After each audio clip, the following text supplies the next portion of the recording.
Okay. I think working. Testing. Okay. Thank you all for coming, and we want to thank the Rui Cunha Foundation for really hosting us. It's any subject like this, I think is very interesting, and I'll come to the co-organizer later. But before, I really want to introduce our speakers and thank you for their time to actually come over and enlighten us a little bit about working remotely. So, Dr. José Luís Charles Marques is the president of the European Studies in Macau. He was probably better known to all of you as the president of the former AIM here in Macau. So he's a long life public servant and very dedicated to the cause of Macau. He's also a keen photographer but an economist by trade. And we've noticed that on the trips that we did together in AGM. Passing along to Jess Chen, she's an AGM member. And she has a background in education and also in law, like myself.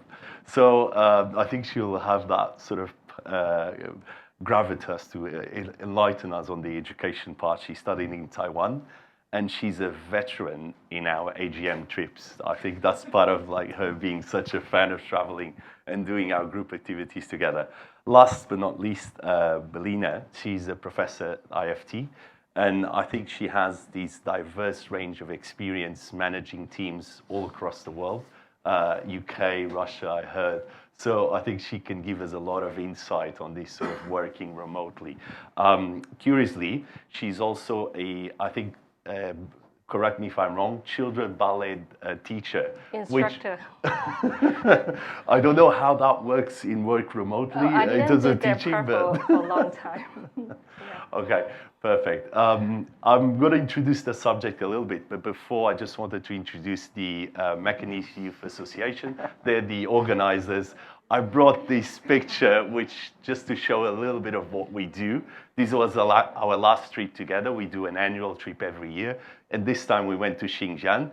We're also not doing ballet, Melina, but we're doing something similar of the typical folklore dance over there. You can see Dr. Charles Marques is also there. So these trips are always very exciting. And this is another scene from what we've seen at the time. I just wanted to highlight a bit of what we do. And I hope you get to know us. Here is Antonio, the president, so basically our CEO, Paula as well. So I think, we're very friendly, so we don't bite. And this is another photo actually taken in Xinjiang on our trip this year. Let me introduce you the subject and show you a little bit of video. Red, I don't know if you can play. This is a court hearing actually during the pandemic, just to show you a bit of the issues when we're doing remote working. Ponton, I believe you have a filter turned on in the video settings. You might want to take a look. Can you hear me, Judge? I can hear you. I think it's a filter. It is, and I don't know how to remove it. I've got my assistant here. She's trying to, but I'm prepared to go forward with it. I'm here live. I'm not a cat. So this is just to show you. I can see that. I think if you click the up arrow next to this. So this is just to show you a little bit of the issues. Like one of the issues is actually IT. A lot of the related issues concerning like remote working that starts from the get-go with like connection. Another photo I would ask you if this is appropriate in a working environment. Probably not, but because of the work remote, that's been a bit of a trend. If you look at the other flip side, actually this nobody would notice, but this was a trend actually during the pandemic. And by the way, for your curiosity and for mine myself, when looking further into this, there's actually a wear your pajamas work day. It's very simple. You just wear your pajamas when you go to work. If you're working for a company, I would suggest telling your supervisor just beforehand. It might be a little bit weird if you show up like this. A bit of a teaser. Is it working remotely always like this? Seems very ideal, but the reality is a little bit different. When we work from home, there's kids running around, there's cats, there's dogs. So, this paradise, this ideal of work remotely sometimes is not exactly the reality. And that's something I hope we can talk a little bit about. Some issues that come when you're working remotely. And when I was talking before was can you actually separate your personal life from your work life when you're working at home, where the barriers are really much more difficult to sort of distinguish?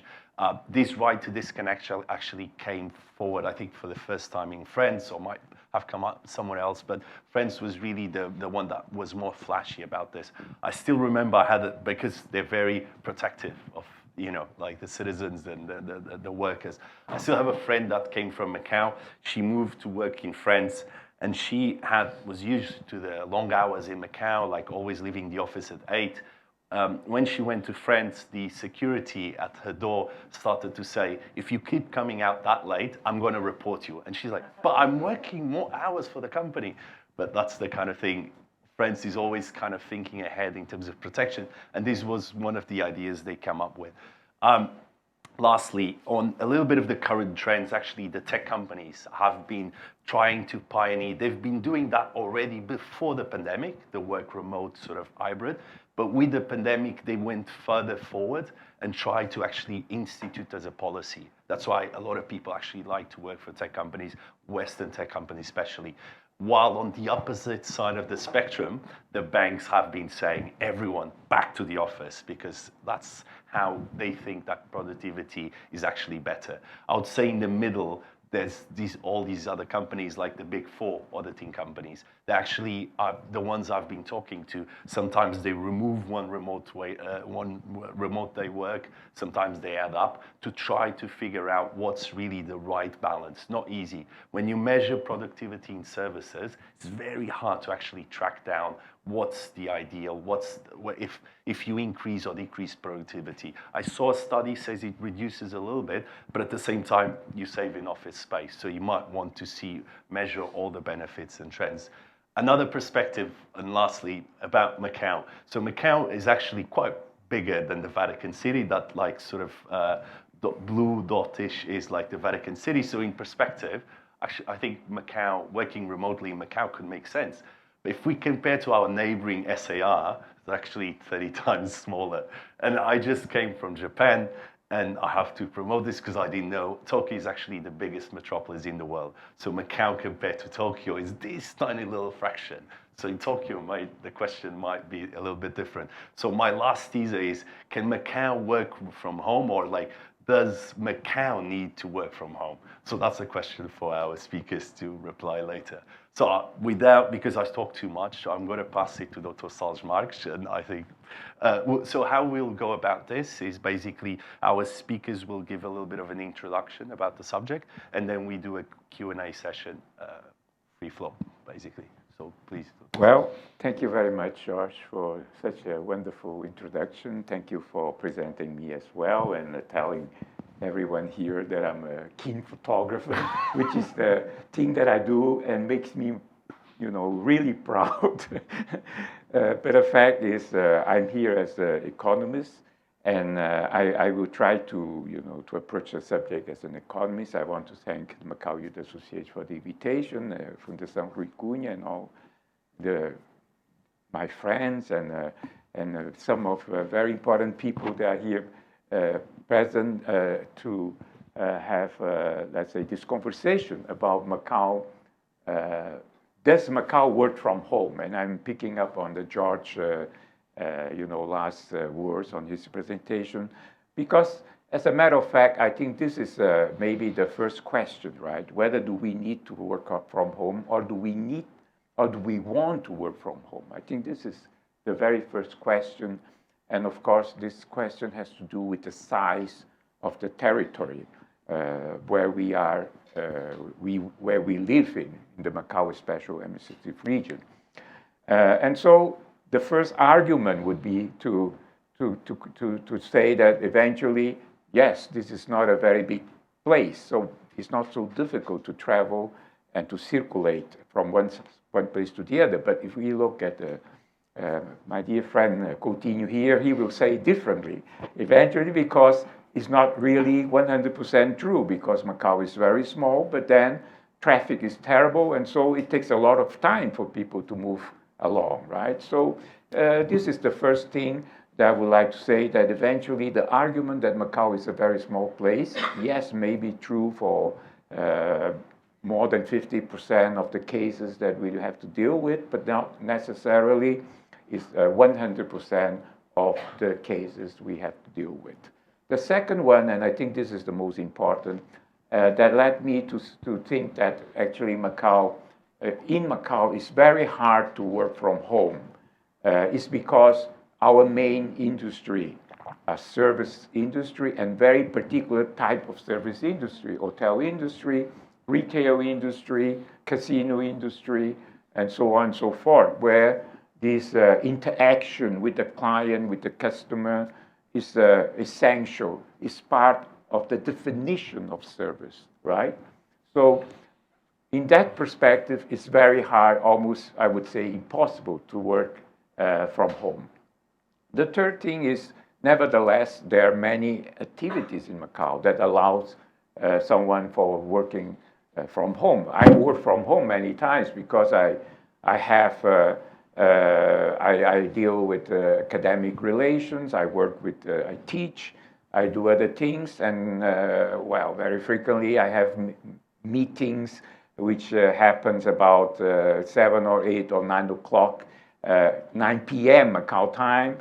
So I can't work from my office, of course. And many other people like me, we have this kind of working lifestyle, I would say, that actually invite us to work from home. But of course, there are many limitations, and my experience, particularly in regard to teaching from online teaching, is that the results are really not so satisfactory. It's much better to have face-to-face teaching and interaction than to have long-distance learning or the teaching, because as a matter of fact, a big part of the teaching that we need to do is the interaction with the student, particularly when we are involved in a post-grad teaching. I mean, you have to have really very strong interaction with the student. So in that regard, it's not so effective, not so productive to have distance or online teaching.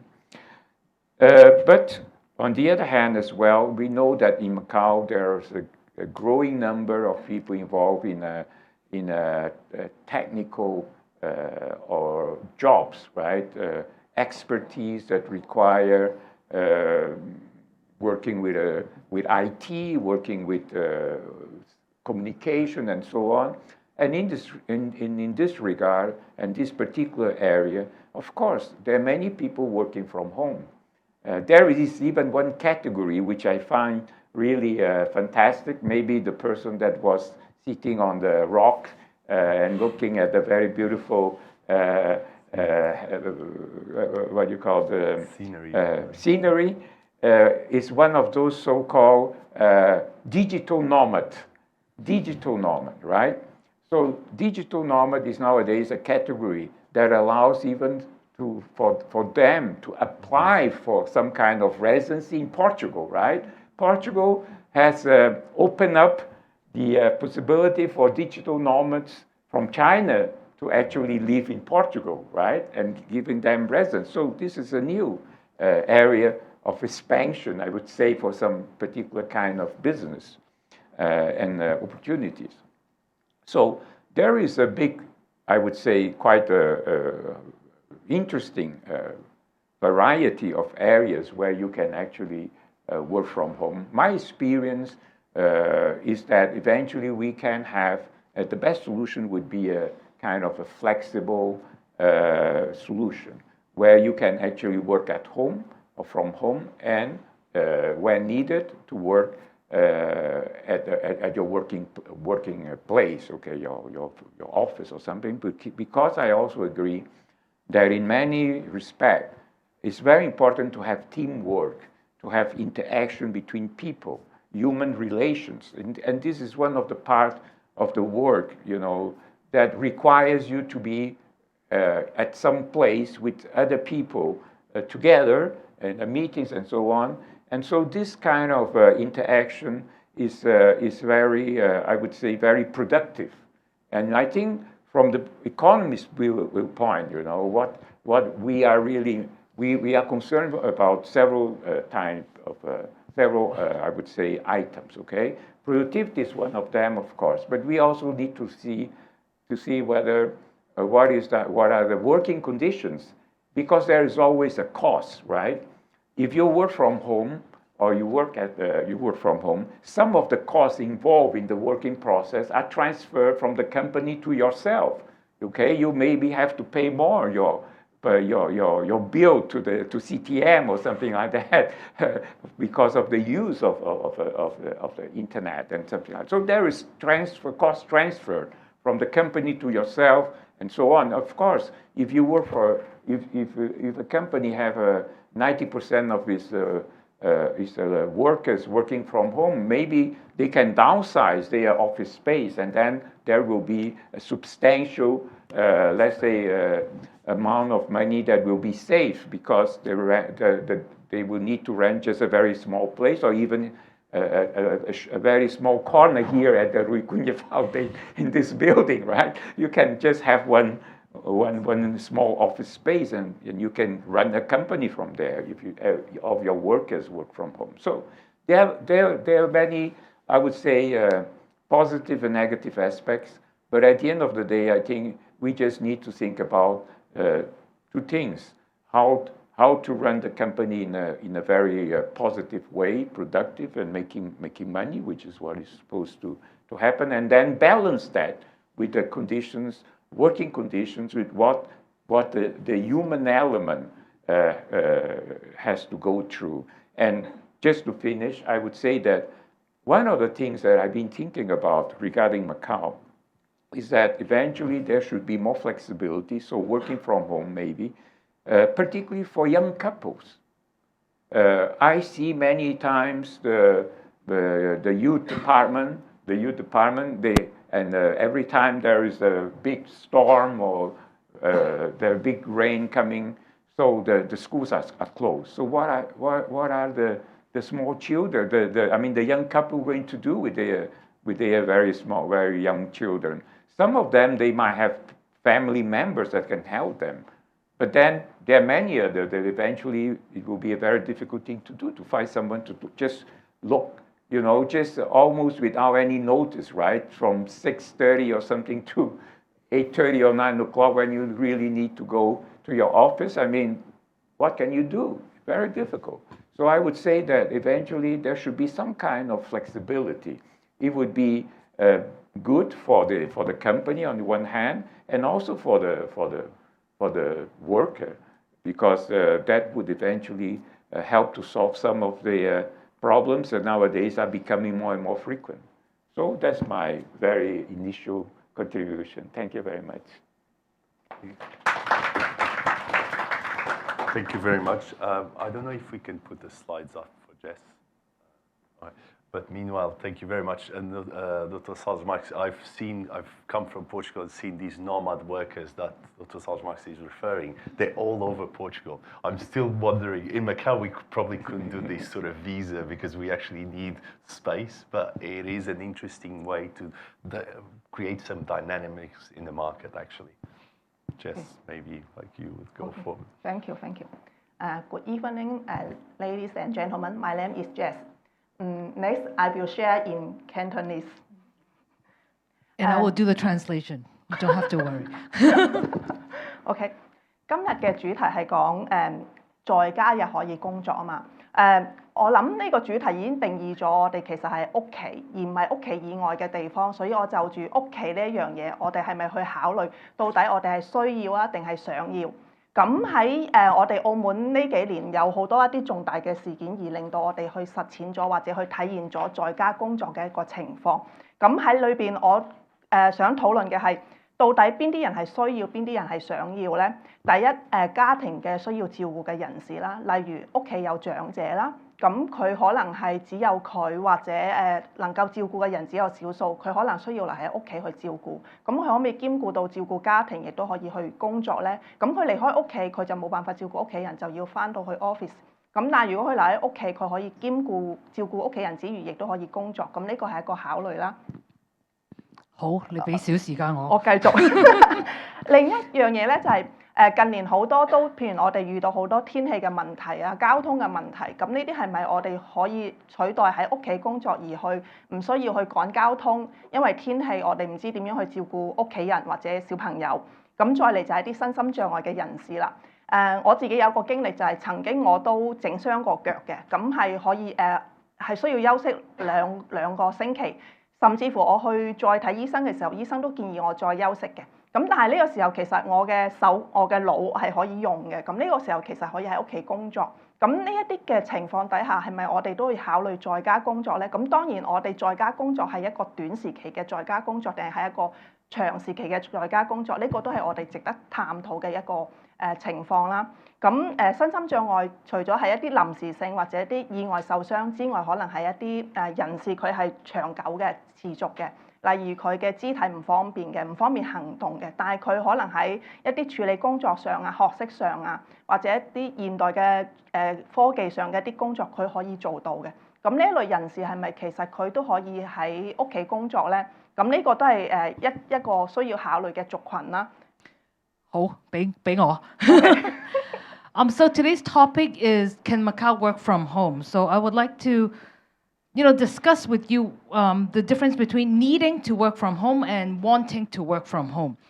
There are some people that would need to work from home because of various reasons. For example, they have family needs where they have to stay home to take care of maybe some seniors in their family.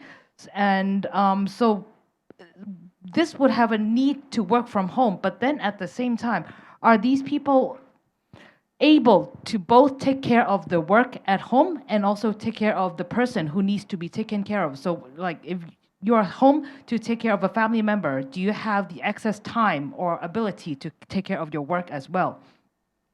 Another topic to take into consideration is, for example, the weather or transportation. Even in recent days, due to the weather, schools had been suspended, like Dr. Sarge Markish mentioned earlier. So there are workers there are workers that need to stay home to take care of the children because schools have been suspended. Or when the weather is bad, you don't have to rush and to consider bad transportation in order to rush to your office to work. So there is also a need and a want to work from home. One of my personal experiences was I had a foot and injury and I had to stay home to rest for 2 weeks. But then during these 2 weeks, my hands and my brain was still functioning. So I was actually able to work, except I was unable to travel to work. So this is also whether it's a need or a want to work from home. I had a temporary injury, but there are other people that have a more long-term injuries or long-term inability for mobility. So, but these people have the ability to work, except it's just a matter of whether they can travel to their offices. So this would also let us to consider whether someone, if there is a need or a want to work from home. 除咗自身嘅條件之外咧，就係外在嘅環境啦。例如近年我哋遇到好多天氣嘅問題。我哋意想唔到嘅疫情嘅問題，咁呢啲都係我哋值得去深思社會嚟緊係咪我哋係傳統一定要喺辦公室工作，定係話可以在家工作嘅情況？舉個例子，上兩個禮拜我哋天氣惡劣啦、打風啦，甚至乎係黑雨啦，咁有好多家長可能佢雙職家庭，佢未必照顧到留喺屋企照顧到小朋友嘅，但係如果我哋採用呢個在家工作嘅呢啲方案，咁可能有一方都可以留喺屋企照顧小朋友，亦都唔需要臨時或者佢點樣去安頓佢嘅小朋友。咁呢個係一啲外在嘅環境啦。咁除此之外，我哋除咗呢啲社會外在條件之外，我哋都要考慮在家工作係咪就係一句説話在家工作就 OK 咧？因為我哋背後仲有好多嘅條件要支持嘅。例如一啲你屬於咩工作嘅種類啦，你係咩產業嘅環境啦。舉個例子，好似我隔離做些咁，佢係律師，咁可能律師呢個工作佢可以大部分嘅條件可以喺屋企做嘅。咁除咗佢可能要見佢嘅客人，面對佢嘅客人嘅時候需要面談，咁佢喺度閲讀佢嘅 case 或者佢點樣去幫佢做一啲文件嘅時候，呢啲嘅部分係咪可以屋企工作咧？咁但係調翻轉頭，有啲工作佢未必可以在家嘅，例如佢係一啲前台嘅接待，例如我係一啲面對面要賣嘢嘅一啲人士，咁所以我哋就要考慮一啲產業或者一啲行業適唔適合在家工作啦。而除此之外咧，呢啲咁嘅行業之外，我哋嘅背後嘅一啲支持嘅，譬如係一啲設施設備啊、科技啊，例如佢有冇一啲遠程嘅電腦科技系統啦？佢有冇一啲保安保密嘅系統啦？例如我做一個數據分析嘅，咁我喺屋企進行數據分析，但係我要傳輸翻去我公司嘅時候，會唔會俾人去泄密？如此類推嘅呢啲保安工作，除咗我個人嘅一啲條件，可能呢啲外在嘅條件，我哋都需要考慮啦。There are also external reasons to consider when we talk about working from home. For example, recently, the weather had been very bad and we've had storm warnings and so on, where schools were stopped. Or in the past 3 years, we have survived through a pandemic. So these are external reasons we have to consider when we talk about working from home. Do we stick to the traditional way of working? Is that like working from the office? Is that the only way of working? I would like to give an example of recently the weather had been bad. The schools were suspended, and on a very short notice, parents have to either stay home to take care of the children or to leave their children with somebody else to take care of. Is it okay if, for example, if working from home was a choice, then maybe one of the parents can stay home to take care of the child and also work from home, and then the parents would not have to find a way to deal with these kids while their schools were suspended. So these are some of the external social reasons and conditions that we have to consider. Another thing we have to consider is the type of work or the industry that this person works with. For example, José is a lawyer, so most probably working from home would not be a problem for you unless you have to meet your clients, but I believe you can also meet your clients online, right? So when you're going through the cases or the papers, it's okay to do that from home or remotely. However, if, for example, there are other industries where the worker has to actually meet their clients or to sell a product, or where face-to-face interaction is necessary, then working from home could not be considered. And also, another thing that we have to consider is whether working from home, whether you have the equipment or facilities to allow that person to work from home. For example, we have to take into consideration IT and security. For example, if someone works in data analysis, of course, he can work from home to do the actual data analyzing. But when you have to transfer these information back to your office or to the cloud, is this passing of information done through a safe channel? So these are things that I think we need to consider when we discuss remote work.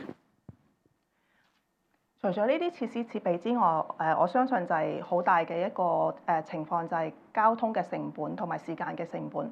咁以澳門為例，我自己最近經歷嘅就係我可能要用45分鐘到1個鐘頭由屋企去公司嘅，當中包括塞車啊、上唔到車，如此類推啦。咁以澳門呢個情況，一個細小嘅城市，但係可能我都係喺澳門島返工，喺澳門島住嘅，我都可能要用上1個鐘頭嘅成本。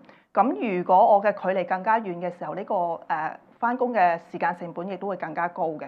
咁除此之外就係我可以將呢啲時間留喺我嘅屋企工作，亦都係用咗呢個時間取代咗我嘅交通路程。咁呢個係成本之一啦。最重要係我想去討論嘅係，如果我哋喺屋企工作，咁我哋點樣去考慮嗰個質量、公平同埋監督啦？舉個例子，假設我係一個律師，我係接 case， 我可以根據我 case 嘅時間去完成呢個工作。但係如果我係一個會計或者係一個翻譯，咁我係用計件嘅方式去計我嘅工作量啊，定係點樣如何去計算呢？咁對於其他在家工作嘅安排，其他同事又會點去考慮對方嘅工作量多與少，公唔公平？再嚟就係我要去點樣去被監督，或者我嘅上司點樣去睇到我嘅工作量、我嘅質量。呢一個係在家工作同埋喺辦公室實體嘅辦公嘅時候嘅，其實係一個好難去釐定嘅一個情況。咁除此之外，我繼續。你等我做啲啦，不如。In addition to equipment or facilities, I think another important point is transportation, cost of transportation and the cost of time. For example, I live in Macau and I also work in Macau, but it takes me 45 minutes or up to 1 hour to get from my home to my work. So this is a big cost to time. For example, if someone lives further away from the job, so from the work, it could take even a longer time to get from their home to the work. But however, I can actually use this, if I worked from home, I can use this 45 minutes or 60 minutes to actually dedicate it to my work. Then it would cut a bit of the cost of transportation and my time, which I have to travel.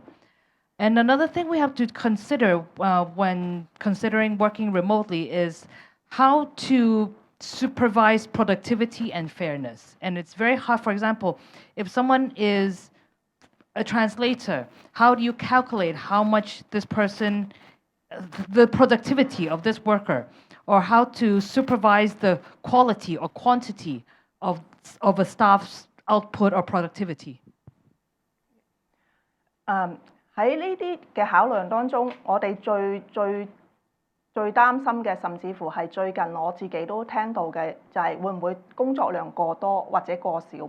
咁好多時候我哋如果喺屋企工作，對於一個僱主同僱員嘅關係，僱主可能覺得僱員係做得唔夠嘅，工作量唔多嘅，但係對於僱員嚟講，可能佢覺得工作量係太大嘅，超負荷嘅。咁我知道近期亦都有一啲探索或者研究啦，咁顯示到基於喺屋企工作冇辦法去鎖定嘅工作量多與寡，在家工作嘅人都會覺得自己嘅工作量係負荷大咗嘅，咁反而係希望喺辦公室裏邊工作。咁再嚟就係工作時間同埋工作嘅績效啦。假設我在家工作嘅時候，可能我要照顧我屋企人，我要照顧我小朋友，咁我點樣可以唔被打擾、唔被干擾去好好地完成工作呢？有冇辦法保持一個純正嘅工作量或者工作時間呢？呢個都係一個考慮嘅地方啦。咁我亦都睇到有研究顯示，其實喺好多嘅一啲在家工作嘅人群當中咧，長期處於呢個工作狀態咧，其實係感受到工作量係負荷嘅，亦都冇辦法去完善佢嘅工作。Another concern is whether working from home, when you're working from home, is the work too much or is it too little?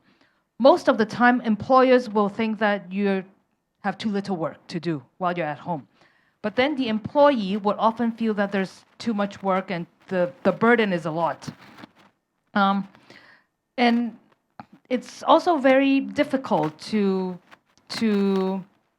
make sure that there's no disruption while you're working from home. Because most of the time, a lot of people that work from home either have to take care of the family or take care of the children or take care of whatever it is at home. It's very difficult to make sure that your work is not disrupted in the middle of working at home. 最重要係我哋可以去考量嘅就係喺屋企工作，我哋可能就係一個比較獨身啲嘅一個人嘅面對嘅工作，但係我哋喺辦公室工作可能係面對嘅係團隊，同埋我哋需要去討論協調同協商，咁呢啲係可以面對面嘅一個互動嚟嘅。咁如果我哋再用一個工作心理態度去講嘅話，其實一個人長期處於一個孤獨工作嘅狀態，同一個喺團體工作嘅狀態，可能我哋會比較偏向或者喜歡一個團體工作嘅狀態，因為至少呢度係可以有互動啦、有支持啦，同埋佢有一個團隊嘅歸屬感。咁所以喺我自己嘅一個分享討論裏邊，經歷過種種嘅元素同埋因素去考慮咧，我認為一個在家工作咧，佢未必係可以係一個恆常或者係一個常態地嘅一個工作模式，佢可以作為一個社會工作嘅一個補充嘅模式。咁呢個係我嘅總結。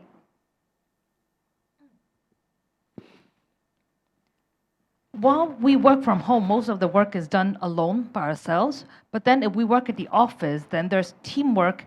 And most people would prefer teamwork because there's interaction and support from your other colleagues. So in my point of view, and to summarize, I think working from home or remote working should be considered a supplementary of our daily work and not a long-term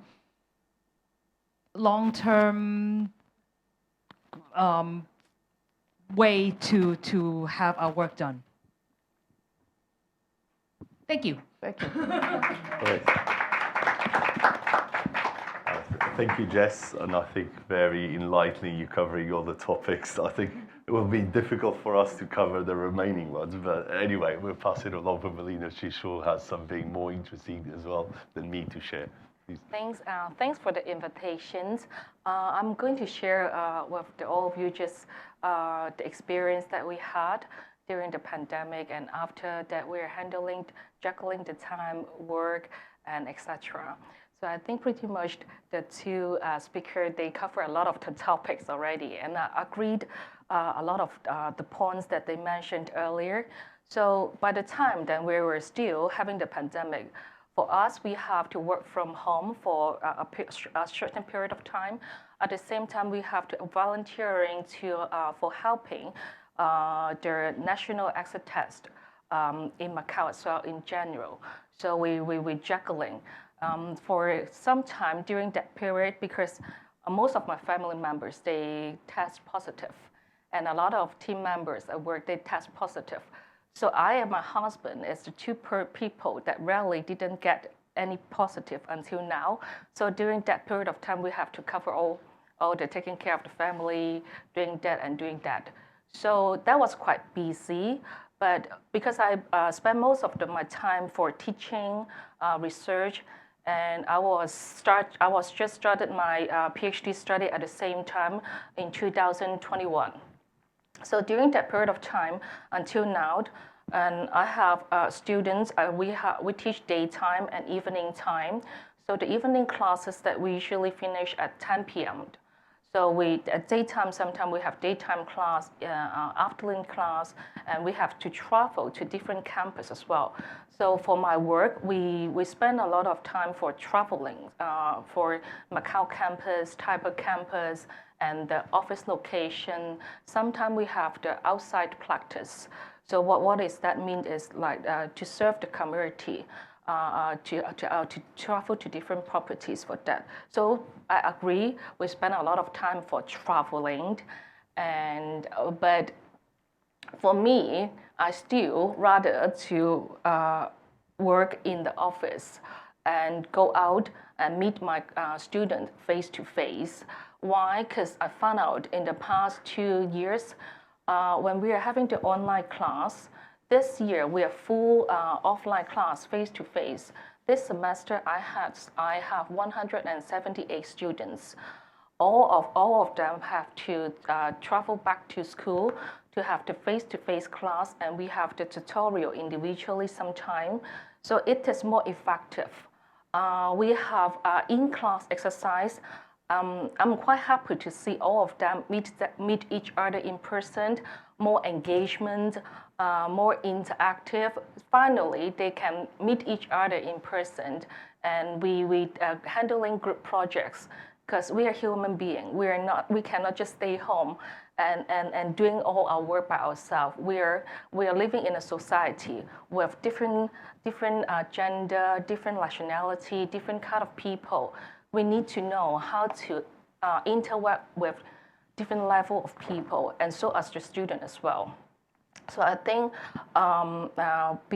working in the office, yes, do spend longer time for traveling, but still it's worth it, because sometimes I can meet my colleagues in person as well. So we can discuss the project face to face, the ad hoc project, activities, group project, etc. So, but for the flexible work hour, yes, I think it's good to have flexible hour, not only working at home or working, can we work from home or work away from home? Because sometimes for me, I need to attend some seminar, online seminar, which is the world time. Sometimes it's New York time, sometimes it's UK time. So I have to set my alarm, wake up at midnight, and do and attend the seminars. Sometimes we have the weekend activities as well.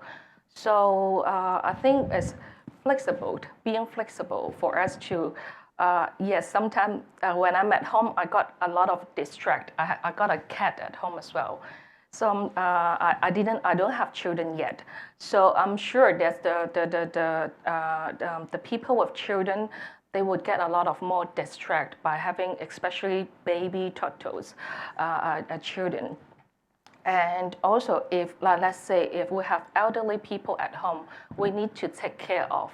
Sometimes for us, because one class I have 48 students, so I have 5 different classes. Let's say if I got cold, got flu, and I still have to go to the public and face to the student. So I think and get the close contact, which may not be good for the both of us. But if I can stay home and work from home during that period of time, or any surgery, any treatment after it, so I think that will be good for both as well. Or some of the people may have elderly people at home. We do need to take care of them. Sometimes they may have a medical appointment, or they need, sometimes, yes, we may get a helper, but sometimes, because let's say I'm their children, I'm the daughter, so I think that they will prefer me to take care of them in person rather than just the helper. Yes, the helper is helping part of it, but daughter, son, grandchildren is different, is supplement. So that is another thing. I have some point here on my phone that for sharing the talk. So working from home, I think should have a strong discipline. There's so many distracts, and if we don't have the strong discipline to meet all the deadlines, for me, I have to do the class preparations, do project, do research. Sometimes our experiment that we need to do at the lab. So at the lab, we have all the equipment. At home, we don't have the equipment. So how can we do research? How can we do the experimenting? That is the hard part. We have task force, we have the community services, etc. If we're working from home and we are sure that we have the discipline to handling all this, not underperforming, so that will be fine. But how can we measure the work as just mentioned? We have a placeholder as well, so we need to meet all the points for everything. Yeah. Thank you very much, and like a round of applause as well for me. I think in touching back to what Dr. Salz-Marx was saying about like school, I actually joined a EMBA program, and I made it a choice to make sure that we had live classes. Because as you were saying, Melina, it makes all the difference to actually touch people and see live people and to actually get an interaction with the teacher. I'm studying in Zhonghao in Shanghai, and we actually complain whenever we have an online class because it's so easy to just doze off, turn off the camera, and just go around and just like do something else instead of actually paying attention to the class. So I think in your school, I heard of a teacher who actually said, if all the students don't turn the camera on and look at the camera, I'm stopping the class. This was from your school, so it's a very good way to make sure everyone was paying attention. From my school? Yes, at IFT. I think it depends on the lecturer and the professor. Mm-hmm. And for me, I will ask them to turn on the camera. But to be honest, some students, they just don't want to turn on the camera. So they will say, oh, I'm in the bathroom. So it's not appropriate to turn on the camera, or my room is too messy, or I didn't wear the makeup on. There's a lot of different excuses. Mm-hmm. But when I'm asking question, you need to answer my question for the participation score. And also when I'm taking the attendance, you do need to switch on the camera because I need to see your face. Yes, of course, some are quite cheeky, just put a profile picture, but I will talk to them, see if their mouth is moving or not. So it depends. Yeah, we don't have to. You have to turn on the camera. No, we didn't have that rules to force them. I think that all of them are adult. We respect them, but we prefer you to turn on the camera. Yeah, it's very true. I think, and Jess, going back to your point, for me as a lawyer, I actually discovered during the pandemic, because I always thought like I can't be away from the office more than 2 weeks. And then the pandemic happened here in Macau. I ran away July 2022 when I started seeing that I could not even go out. And so I get frustrated with small spaces, so I'm not bound for work from home. So I actually went 2 months to Portugal and worked from there. So it actually works quite well. I was very surprised. Of course, the courts were closed as well at the time. We just had 100 cases. So, and Macau actually doesn't have the same, what we were seeing on that video before, of the courts working remotely via video, which happens to be something they do in Singapore, for instance. But Macau doesn't do it. Maybe in the future we could consider. Before I continue, let me open the floor for some questions. And I think to make this more interactive than just us speaking. I don't know if there's any questions from the audience. Oh, I think there's a question. Well, hello. Yeah, in the last semester, I'm also doing a project that learning the different working model, also in Macau, Hong Kong, Taiwan, and mainland China. And we also like come up with the idea of digital nomad. So I want to ask, but we define as the digital nomad as the person who can earn their income through the internet. And their income is as high as the first world class level, but they choose to living like in the developing countries, not like working at home or in the office. Just they get the work through the internet, but they in a high income through the internet, but they choose living in the developing country. And I wanna, but for this kind of the working model, they have the requirement for the people who must have the skill. Maybe he can be very good at like in the internet or in the technology in other field. But I want to ask, would you think like this kind of the models can also be applied to normal people, or like, yeah? Okay. It's for me, right? Thank you. Well, I think that, of course, when you're working in IT, usually you have tasks to perform, and then you can be very disciplined, right? You have deadlines, you have things to do. So I think this can be applied at a certain level, probably at I don't know, a very, I would say, top level quality of IT experts, right? I have 3 cousins from living in the United States. All of them are IT. They used to live in San Jose, which was the Silicon Valley, right? Yeah. And they all learned, they all well, doing well. But the thing about, the interesting thing about the digital nomad is, on the one hand, is a way of life, is a lifestyle, right? And on the other hand, there is economic reasons for that.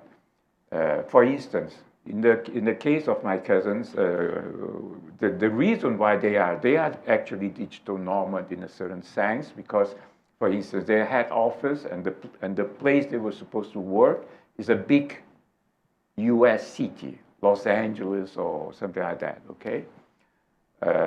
But they live somewhere else where the cost of living is much lower. So they are getting the salary from Los Angeles, but they are spending the money of another, in another place where the cost of living is lower. The same could happen, for instance, for the people who choose to live in Portugal, which still is not a very, it's quite already considered to be a developed country, right? Already a EU member state. The cost of living is still okay. It's increasing nowadays quite a lot. But if you're getting a salary from New York, you're living in Portugal, that's perfect. I mean, what else can you want more than that, right? You have all the best things in the world. So it's a called win-win, win-win proposition. So I think this can happen. Well, actually, I know of someone in Macau, which is not in Macau anymore, and an American person that I knew several years ago. I forgot his name. And he was actually a very, very well-known IT guy. We didn't even know in Macau that we have that person living here. And then he went somewhere else. He went to live in Portugal. Okay? And that person was actually, I think he really invented something, right? That make him super rich, okay? So it's the lifestyle. I mean, you can do that if you have a certain level of production, of quality, of I would say, status, right? But of course, most of the people eventually will still need to be controlled, okay? And that is the issue about trust and about what is your track record in the company, what is your position, right? I mean, it depends. But I think that in Macau, not talking about digital nomad, but about talking about working from home, I think in the future, Greater Bay Area, I'm sure there will be, many cases where working from home might be a need and not only a choice, right? Because in theory, Greater Bay Area means connectivity between all the major cities in 1 hour, right? This is a definition of the Greater Bay Area. When it becomes a reality, a system, but that will take us still quite a long time. So I would think that there will be more people in Macau working from home in the future, because the area where there's, the kind of where they can be employed will actually be expanded because of the Greater Bay Area project. I think one of the key points is really what Dr.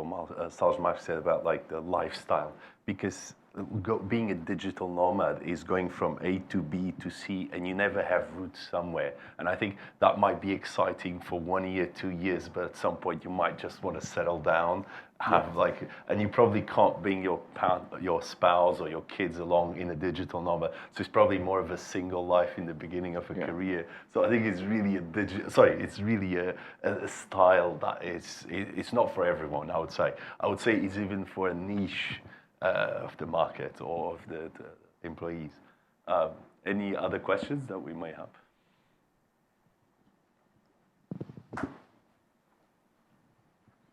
Good evening. I have a question for Marcus Lausche. When I see the title, I think so supposedly it's only for the people who have a Macau ID, right? The what, sorry? I think My question is, the people doesn't have Macau ID, it's okay to enjoy work in home in Macau or not? Because it's so very I understand. difficult. Yeah. If you don't have the Macau ID and then you don't have the statement to stay in Macau, what do you do? Yeah. You know what I mean? I know what you mean, yes. Yes, it's true. I think that, now we are talking about one interesting and very important subject, which is, the Macau labor law and the regime, okay? And the regime as well of the people who are not, who does not have Macau ID. Well, I think this will require a new debate, a new conversation. I have many things to say about that. And my biggest, the things that I personally feel that is quite a waste is for my students. I'm talking only about my students, and maybe you have your students and people here who deal with particularly post-grad students, okay? I have excellent master students. They go out, they finish their course, and they have to go somewhere else. They cannot stay in Macau.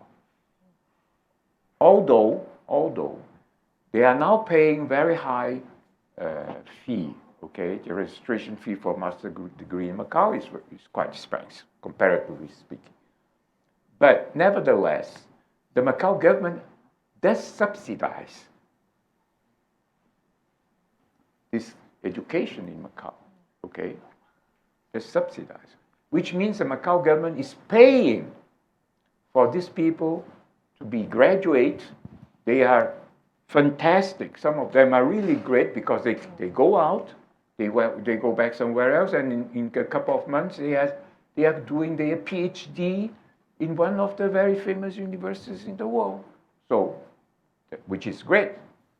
However, the thing is, they lose their connection with Macau, right? They lose their connection. So we invest in education, in educating people here in Macau who are not Macau residents. But then after the course, after they graduate, for most of them, I would say maybe more than 90%, the link is over. So something must be done here, because we are talking about people who could eventually help Macau development. Yeah. Okay? That is the point.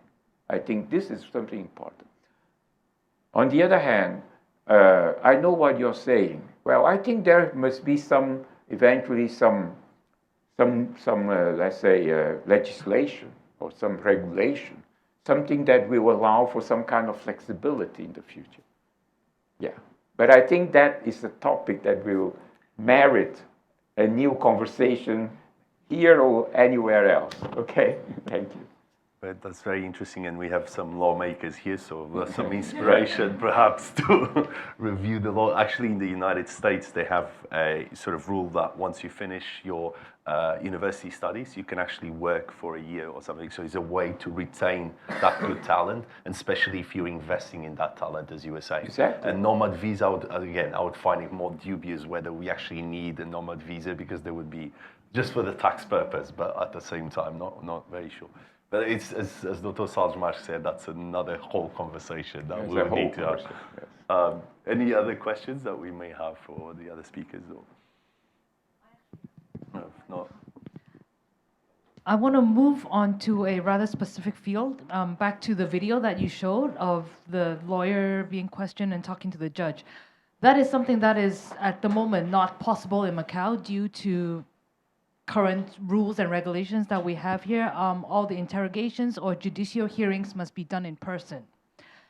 But do you think it's possible to, in the future, change the laws in a way to have online or Zoom hearings in Macau? And like Dr. Salzmark mentioned, we're now moving towards the Greater Bay Area. There are people that have moved. They're no longer living in Macau, but they, for certain reasons, they might be involved with court cases and they're unable to travel to Macau. And a lot of the times, these cases could not be dealt with because the person is not in Macau. So do you think, or we have some legislator here as well, what is your view on, do you think, like, is Macau prepared to move towards this, this way of conducting court cases? Because in China, it's actually, they're starting. There are, some minor cases, minor offenses where it can be done through Zoom or online. But even in Macau, very simple cases must be done in person. So what are your views on this type of this area? I'll be very brief on my side, because one of the things about court trials and hearings that this is a small example that you've seen, is a lot of the information, and especially criminal cases, for the judges and civil cases as well, you need to see whether a witness is lying. This is crazy as it seems, but you actually need to see a lot. The judge gets a lot of information, and us as lawyers and the opposing counsel or the prosecutor gets a lot of information from reading the people's faces, and sometimes online might not be so easy for that sort of perception. But I would say, I mean, I've been a critic of Macau in terms of the court system, how backwards we were. I'm so proud to say that nowadays we implemented a lot of electronic systems, which we are more advanced, I think, than Hong Kong, so I'm very proud.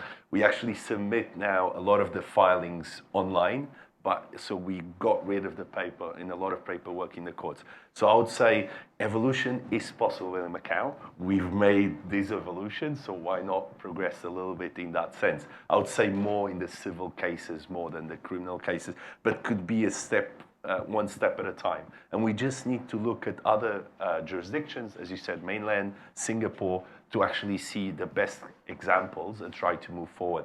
I would say, and going back to what Jess said in terms of sometimes meeting clients, I meet a lot of clients online nowadays. And so before I would go a lot to Hong Kong, a lot of my clients are from Hong Kong, to do live meetings, and I would spend 1 hour on the ferry, at least, with the immigration further, and then 1 hour back. Nowadays, online, and you stop a lot of the chit-chat, which is like, oh, how was your holiday? When you go on the online meeting, is so much more straightforward. You save really a lot of time. So at the same time, I don't like it, but I like it. So it's two-way street. I don't know and one thing that I wanted to ask as well, in conjunction with whether it's possible to do these sort of things online, and going to Jess, is like what Dr. Salles-Marques sort of mentioned is a lot of how people work in the government here in Macau is you clock in, a lot of companies as well, you clock in and you clock out. So people love to come in at 9 and comes at 6, clock out. So I'm wondering whether we have to change the mentality before we start to talk about working remotely, where we can measure productivity, where we can give responsibility and ownership to people to make them realize, okay, it's important for me to finish these tasks rather than just showing up at the office, sitting down, getting my coffee, and that's it. So what do you think, Jess? Like,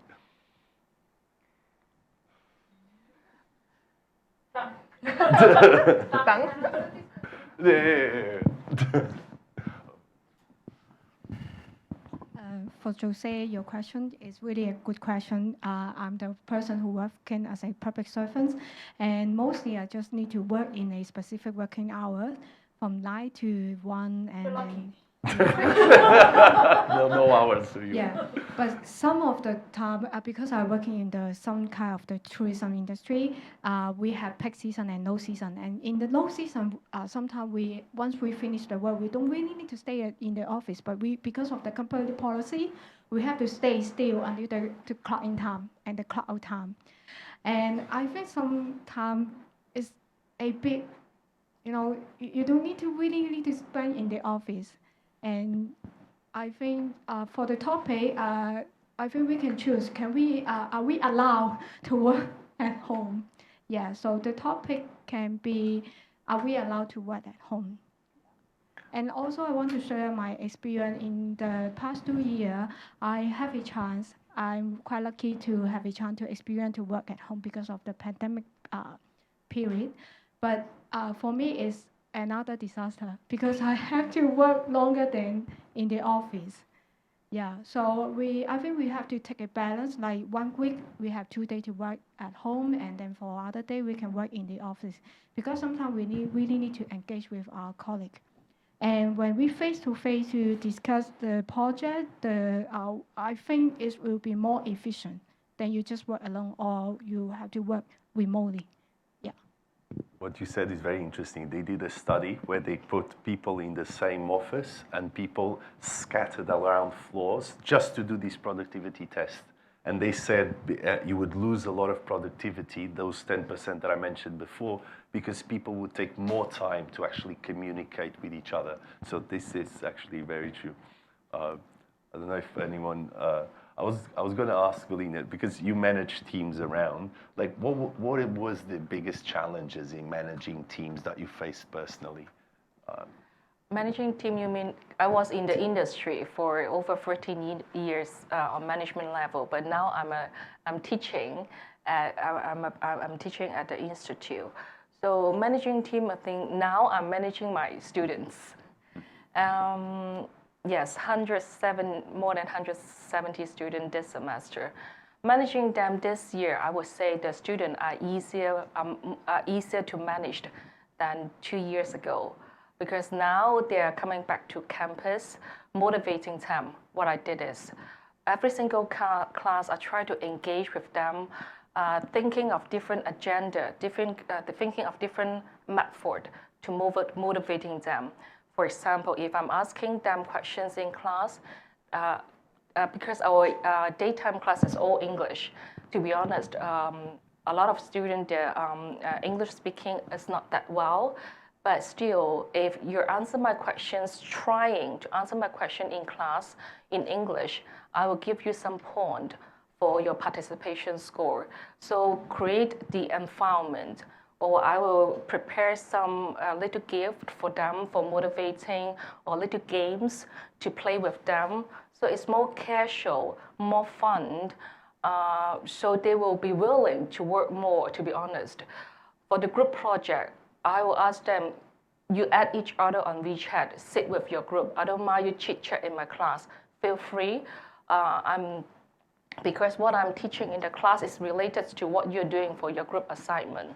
So it's like linking everything together. So they in this way, I will find that they're more motivating. Sometimes they will talk with me after class for a very long time. Sometimes we have lunch together. We have a lot of engagement. Yeah. So it's positive this year. The batch of the student this year is more active, I would say, because they're actually meeting. We are meeting each other face to face. I think so. And talking about youth and English, I think we have somebody from the youth department. Maybe we can do better with the English part. I think it's very important actually to make sure the youth in Macau is prepared on a language level, because we're a city that is the tourism. We want to welcome tourists, so it's very important that we have the personal capacity, personal skills to make that welcoming even better. Sorry, Dr. Salzman. Yeah, I would like to share my experiences also because in regard to the language learning, particularly at the secondary school level, because I'm also involved with the Portuguese school management. Okay, so what I can say is that in regard to language learning Portuguese, for instance, makes a big difference to be in an environment together, because nowadays more than 50% of the students that are learning at the Portuguese school, they come from non-Portuguese speaking families. Yeah. Many of them actually even from the mainland. Okay, so they need to have that kind of environment. Otherwise, when they go home, and I saw some TV interview, very interesting. Some parents, they now try to learn the language so that they can speak with the children, right, when they go back home. But of course, there's still a big gap between what is needed and what is actually available. And so for this, kind of very special and very difficult language learning process, I think the in-person, on-site, all-together kind of environment is fundamental for success. Any other questions that we have from the audience? I have one. It's more like acknowledgement. Thank you today, because this debate was necessary, I think, and was different to Macau, I think. So I, on behalf of Macanese Youth Association or AJM, I want to acknowledge, especially thanks for Fundação Rui Cunha to give us the logistics and support for this platform to have this talk. And also the speakers, of course, José Alves, Jess Chen, Tosal Marques, and Belina for today talk. I think have a very good enlightenment, and also the punch for maybe a regulation or legislation in the future. But this means maybe for Macau and society, and also for the government to decide, and also the special guest today invited today be present in this event. Thanks so much. Yeah, I think for the regulation, we also need to talk with the government to implement the work from home. I like that idea. We'll talk.